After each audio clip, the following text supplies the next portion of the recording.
নমস্কার, আমাদের পুরুলিয়া ভ্রমণের প্রথম পর্বে সবাইকে জানাই অনেক স্বাগত।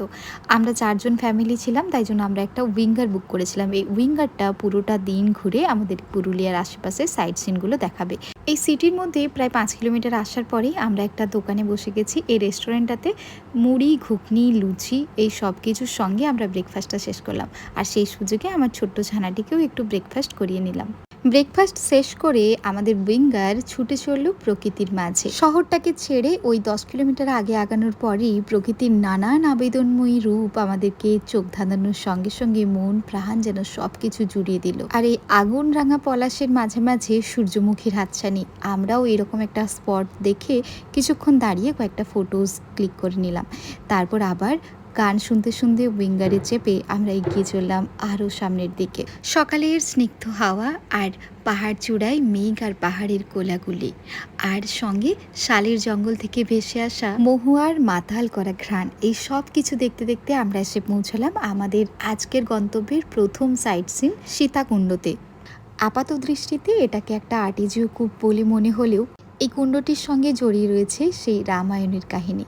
কথিত রয়েছে রাম এবং সীতা যখন অযোধ্যা পাহাড়ে এসেছিলেন, তাদের নির্বাসনকালে তৃষ্ণার্ত সীতাকে জল খাওয়ানোর জন্য রাম তার নিজের তীর বিদ্ধ করে এই জায়গাটাতে একটা জলের ঝর্ণার স্রোত নিয়ে এসেছিলেন, আর তা দিয়েই সীতাদেবী তার তৃষ্ণা নিবারণ করেছিলেন। এই জন্য এই নামটি সীতাকুণ্ড নামেও পরিচিত। তারপর এই সীতাকুণ্ডর পাশেই রয়েছে একটা প্রাচীন রাম মন্দির। অনেকদিন পর একটা লং উইকেন্ড ছিল, তাই প্রচুর মানুষের ভিড়, তাই আমরা ওই জায়গাটাকে অ্যাভয়েড করলাম। আমরা চলে আসলাম পুরুলিয়ার জনপ্রিয় অন্য একটি স্পট, মার্বেল লেক। পুরুলিয়ার এই শুষ্ক রুক্ষ ধরাভূমিতে যেন এক টুকরো শান্তি হলো এই মার্বেল লেক।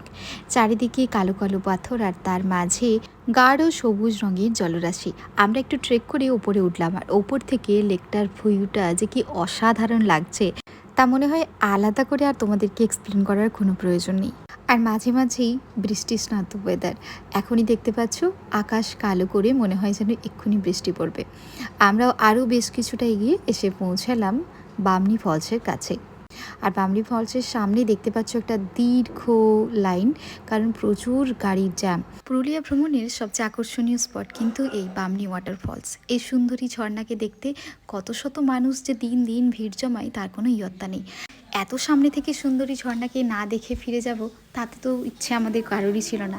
তাই প্রায় ৬০০টা মতো সিঁড়ি বেয়ে নিচে নামলাম। আর নামার পর এই যে অভাবনীয় সুন্দর দৃশ্যটা চোখে পড়লো, তা তো সত্যি শব্দ বা কথায় বর্ণনা করা একদমই সম্ভব নয়। আর যে কী প্রশান্তি, আর সেই প্রশান্তির এক ঝলক তোমরা আমাদের ছোট্ট সোনাটার মুখেও দেখতে পাবে। তারপরেই আমরা প্রায় ওই ২ কিলোমিটার থেকে ৩ কিলোমিটার আগে আসতেই পেলাম আরও এক সুন্দরী ঝর্ণা।